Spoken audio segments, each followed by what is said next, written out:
Welcome to the deep dive. Today we're taking a really fascinating stack of veterinary journals, some behavioral transcripts, clinical guidelines, and we're basically extracting the ultimate cheat sheet for anyone sharing their life with an Australian shepherd. Yeah, it's a great collection of sources today. It really is. And our mission here is discovering those unglamorous, everyday secrets that keep this incredibly intelligent, athletic breed thriving. Because, usually when we think about what makes an elite athlete great, our minds go straight to the highlight reel. Right, the big moments. Exactly. We picture the game-winning shot, or, in the case of the Australian Shepherd, that incredible moment when they launch like 6 feet into the air to catch a frisbee. And just land with absolute effortless grace. Yes, it looks like magic. It does. Mm. And it creates this beautiful illusion that they were just, I don't know, born indestructible. But that illusion is precisely what our source material dismantles today. And that is actually the biggest takeaway we uncovered for you. All those amazing gifts this breed brings to your life, right? The agility, the sharp mind, the boundless loyalty. None of that lasts automatically. No, it doesn't. We sit there watching them, marveling at their athleticism, and we kind of assume health is just their default state. And that assumption is a trap. Yeah. I mean, those gifts are only preserved through years of consistent, downright boring care behind the scenes. Right. Long, healthy lives aren't the result of, like, one traumatic medical intervention when they turn 10. A vibrant senior dog is built through hundreds of small, daily preventative habits that just compound over years. Okay, let's unpack this. Mhm. Because to really understand why we need to actively prevent illness, rather than just waiting around for a dog to get sick, we have to look backward. Yeah, the sources spend a lot of time on the historical purpose of the Australian Shepherd. And it completely shifts how you view their modern care. It really does, because their working history dictates their physiology. If you go back, say, a century to the ranches where this breed was refined, an Australian Shepherd was not a pet. Right, they had a job. They were critical infrastructure. I mean, a rancher depending on that dog to herd cattle through rugged terrain, they simply couldn't afford to wait until the dog went blind or started visibly limping to intervene. Because a failing dog meant a failing farm. Exactly. The entire philosophy was about spotting a vulnerability way before it compromised the dog's ability to work. I struggle with this, though. I have to play devil's advocate here based on how most of us naturally observe our dogs today. Sure, go for it. If I'm watching my Aussie, happily sprinting around the yard, bouncing off the walls with seemingly endless energy, my brain just automatically registers that as healthy. Right, of course it does. It's kind of like assuming a car's engine is in perfect, pristine condition just because you're currently driving 60 miles per hour down the highway. That is a phenomenal analogy. And it really exposes the danger of relying on visible energy. Because, like you said, a car engine can absolutely sustain 60 miles per hour while the oil is completely burning away and the timing belt is actively fraying. But you just don't know it until the engine seizes. Precisely. And with Australian Shepherds, their exercise tolerance can remain dangerously normal, even while serious physiological conditions are quietly developing in the background. But how? How is it physiologically possible for them to perform at that level while masking a serious condition, like failing joints or organ stress? It comes down to how they are hardwired. They have been bred for generations to prioritize the job over their own physical comfort. Wow. Yeah, when they're engaged in an activity they love, whether that's actual herding or just, chasing a tennis ball, their adrenaline and their working drive can completely override their pain receptors. That's wild. They will literally work through a torn ligament or chronic inflammation without dropping their speed. So if you rely solely on their visible enthusiasm as your health indicator, you are going to miss the subtle deterioration that structured screening is designed to catch. Wow. Okay, so if their visible energy lies to us, then we're forced to find a different source of truth. And the sources point out this incredible blind spot we all have as owners. Oh, the subjectivity problem. Yes. The idea that seeing your dog every single day actually makes it harder for you to notice when things go wrong. It's true. When you look at an animal constantly, gradual change becomes basically invisible. Right. If a dog loses, say, a tiny fraction of its mobility every single day, or its coat dulls by 1% every week over 6 months, your brain just normalizes the new state. It's the exact same reason seeing a relative once a year makes their aging super obvious, but you don't really notice yourself aging when you look in the mirror every morning. Exactly. And that perfectly explains why we need an objective set of eyes. Yeah. Someone who isn't normalizing those daily micro changes. But let me ask you about the annual veterinary exam itself, because the sources insist on annual blood work for adult dogs. Yes, they do. And I think a lot of people wonder, if my dog goes to the vet and the vet listens to their heart, manipulates their joints, declares them physically fit, why are we drawing blood from a healthy animal? Because a year in the life of a dog is a massive physiological window. Really? A year? Oh, absolutely. A staggering amount of cellular turnover and metabolic change happens over 12 months. Baseline blood work gives your veterinarian a concrete reference point for the dog's internal organs. Can you walk us through what they're actually looking for there? Let's look at the kidneys as an example. So kidneys have an enormous amount of reserve capacity. Okay. A dog won't actually show external signs of kidney failure, things like increased thirst or lethargy, until roughly 70% of their kidney function is already destroyed. Wait, 70%? That's huge! It's huge, but an annual blood panel looking at specific enzymes can detect when the kidneys are at, say, 10% dysfunction. Oh, I see. Yeah, so having that baseline means next year the vet can say, wait, this specific enzyme is slightly elevated compared to the blood we drew 12 months ago. You catch the problem while it's highly manageable, rather than waiting until the dog crashes. That makes total sense. And speaking of internal mechanisms, we absolutely have to dive into the MDR1 mutation. Oh, yes. This is critical. The source material flags this as a massive ongoing priority for this specific breed. I understand it's a genetic medication sensitivity, but how does it actually work in the dog's body? What's fascinating here is the biology of the blood-brain barrier. So in a dog without the mutation, there's a specific protein that basically acts like a biological bouncer at the gateway to the brain. A bouncer. Right. Hmm. And its entire job is to pump toxic substances and certain medications back out into the bloodstream so they don't enter the sensitive neurological tissue. And the MDR1 mutation breaks that bouncer. Precisely. Dogs with the multidrug resistance 1 mutation lack the ability to produce that functioning pump protein. Oh. So incredibly common veterinary drugs. We're talking things like standard anti-parasite medications, certain sedatives or anesthesia. They just waltz right past that barrier and flood the brain. That is terrifying. What would be a completely safe dose for, like a golden retriever, becomes a devastating neurotoxic overdose for an Aussie. And the sources make it very clear this isn't just a fun fact you learn when you get a puppy.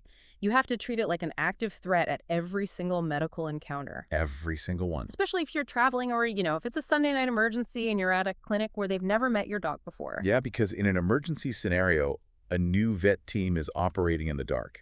If your dog carries the MDR1 mutation, that single piece of information alters their triage protocol in a split second. You just can't assume a specialist or an emergency clinic has access to your primary vet's database. No, you can't. It must be the very first thing out of your mouth. And that urgency is exactly why the transcripts stress the absolute necessity of keeping your own lifelong medical records. We're talking vaccine history, those baseline blood work numbers we just discussed, and the official MDR1 status.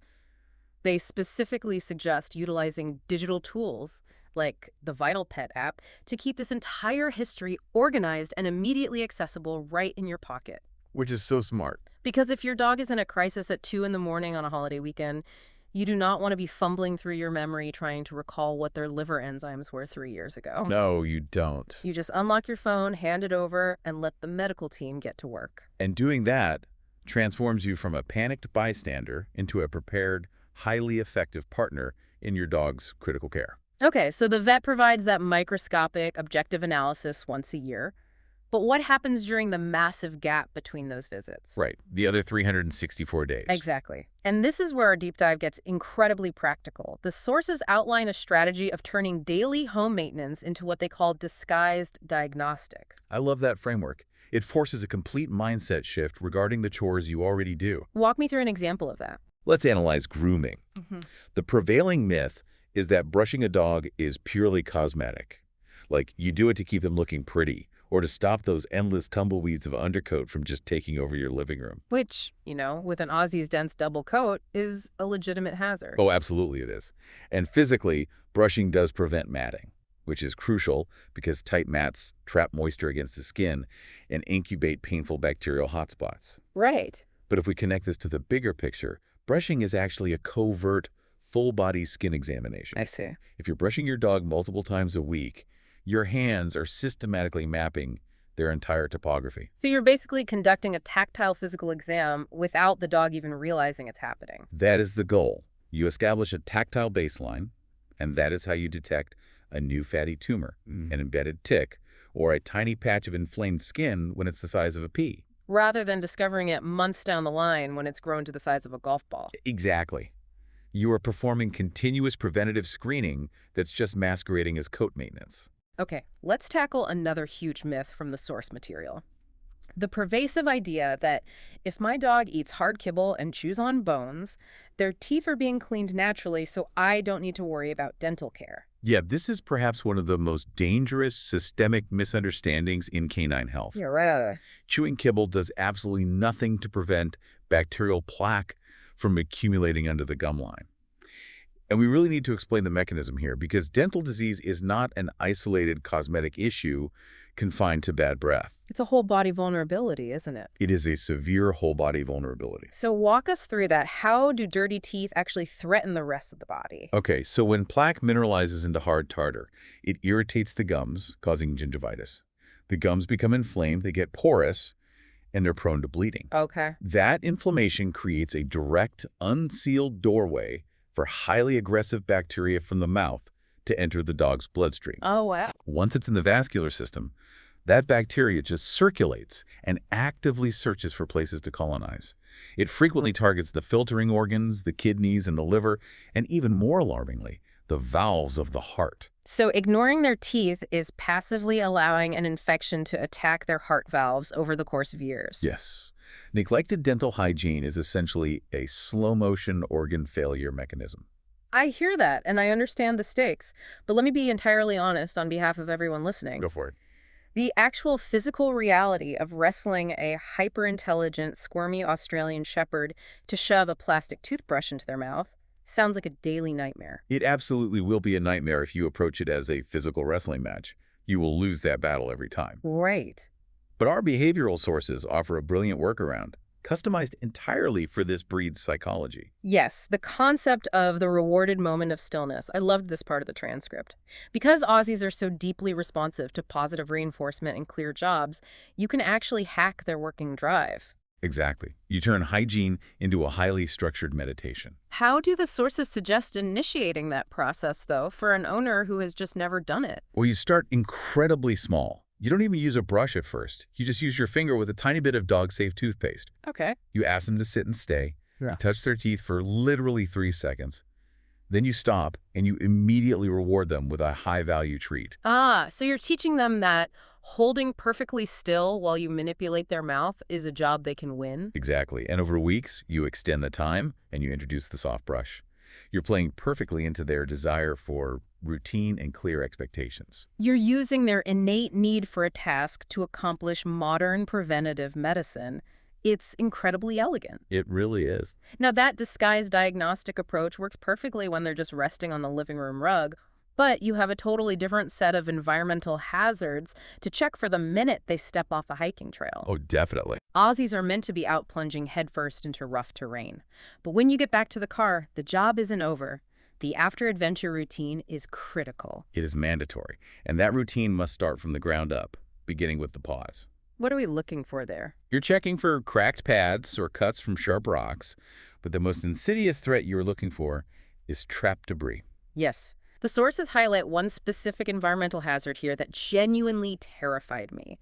Grass seeds. Specifically, things like foxtails. Foxtails are an absolute menace to active, double-coated dogs. The danger really lies in their physical structure. These seeds are shaped like microscopic barbed arrowheads. Meaning they can't simply fall out on their own? Exactly the opposite.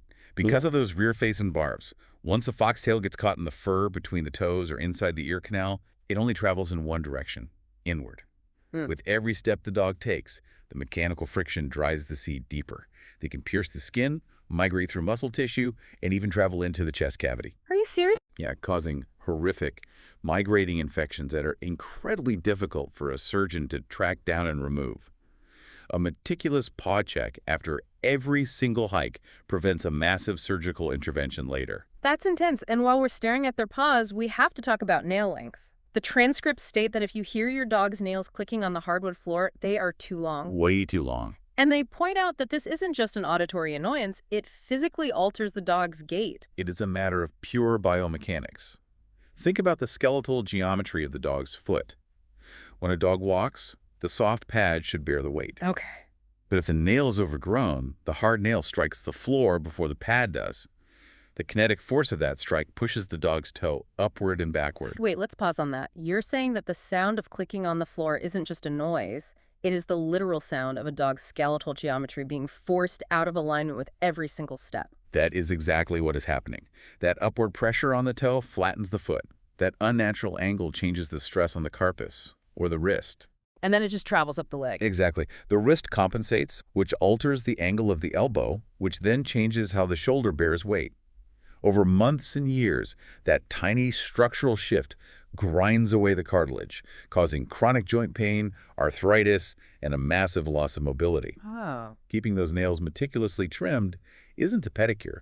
It is essential joint preservation. That completely changes how I view nail clipping. Okay, moving up from the paws, let's look at eye health. We know Aussies carry genetic predispositions for vision issues. Most owners know about the collie eye anomaly that gets checked in puppies, but adults are highly susceptible to progressive retinal atrophy, or PRA, as well as hereditary cataracts. Right, and PRA is particularly insidious because of how it develops. It's the gradual degeneration of the photoreceptor cells at the back of the eye. And it doesn't happen all at once, does it? No, the rods, the cells responsible for capturing low light and tracking motion, they typically die off first. The cones, which handle bright light and color, degenerate later. So because of this sequence, a dog will lose their night vision and their peripheral vision long before they go completely blind in the daylight. Precisely. And because dogs are incredibly skilled at compensating for failing vision by, memorizing their environment and relying on their nose, the home signs are going to be very subtle. Right, you aren't looking for a dog walking straight into a blank wall in the middle of the day. No. What should an owner actually be looking for then? You're looking for a dog that suddenly hesitates at the top of the staircase when the hallway lights are dim. Or maybe they bump into a coffee table that you just moved 2 feet to the left, even though they navigate the rest of the living room perfectly. Oh, that makes sense. It's those tiny fleeting moments of spatial confusion. If you see those hesitations, you don't wait for your scheduled annual exam, you flag it immediately. Well, absolutely. Here's where it gets really interesting, though. Let's challenge a massive myth regarding parasite prevention. Let's do it. I know a lot of owners who say, my Aussie is an indoor dog. They sleep on my couch. They watch television with me. We don't need flea and tick medication, especially in the winter. That rationale represents a fundamental misunderstanding of both the breed's lifestyle and the biology of modern parasites. How so? Well, first, the indoor dog label is basically meaningless for an Australian Shepherd. Even if they sleep on your bed, you bought this breed to go hiking, to walk through tall grass, and to explore the brush. Right. They're constantly entering the parasite's domain. They're seeking out the exact rough terrain where ticks wait. Yeah. But what about the winter argument? The idea that a hard freeze eliminates the threat is just outdated. Ticks do not simply vanish in the winter. Many species enter a state of dormancy. Okay, so they're just sleeping. Exactly. And if you have a freezing January, but you get one sunny afternoon where the microclimate near the ground warms up to just 40 degrees, those ticks wake up and begin questing for a host. It's 40 degrees. Yep. Parasite prevention guarding against tick-borne diseases like Lyme and mosquito-borne heartworm. It must be a year-round, uncompromised reality that's tailored to your specific region. Got it. So all of these individual checks we've discussed, the paws, the teeth, the coat brushing, the eye monitoring, they ultimately merge into monitoring the dog's total physical form. And the sources detail the art of the monthly body check. This is arguably one of the most vital diagnostic habits an owner can cultivate. Once a month, you simply run your hands firmly along your dog's ribs and look at their waistline from above. And the brilliant part is how seamlessly you can integrate this. You combine it with that post-hike paw check. Oh, yeah. The dog is already relaxed. You're already inspecting for grass seeds between the toes, so you simply slide your hands over the ribs and spine.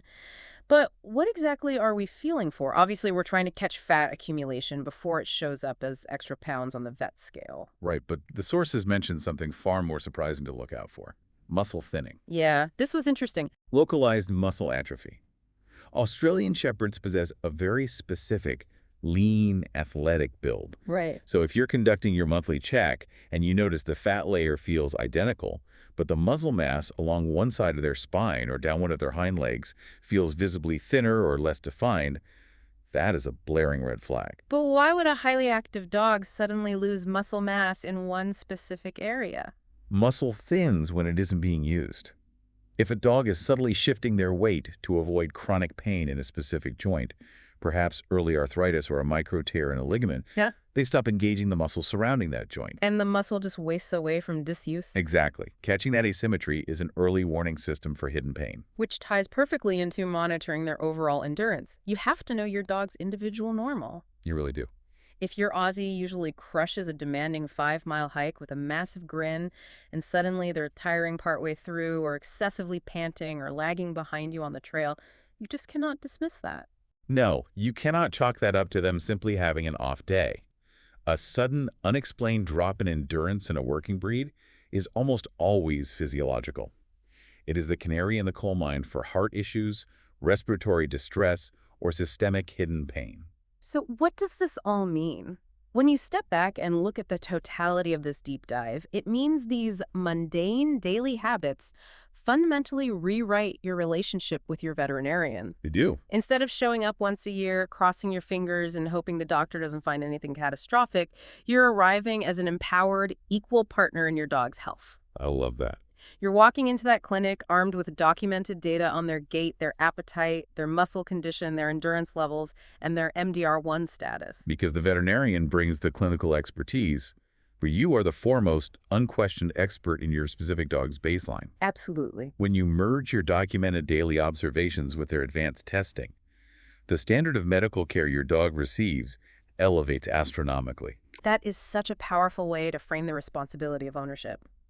Let's recap the narrative arc we've traced today. Let's do it. We know that incredible genetics and rigorous early training build this dog's amazing potential. But it is the boring, quiet daily repetitions, the brushing, the meticulous paw checks for barbed grass seeds, the strict MDR1 reminders, the nightly rewarded toothbrushing that actually protect that potential for a decade or more. Yeah, it's the unglamorous, unseen work that sustains the magnificent athlete. And as we wrap up, I want to leave you with a final thought to mull over. It builds on a really poignant insight our sources made about preparing for the senior years. It's a great thought.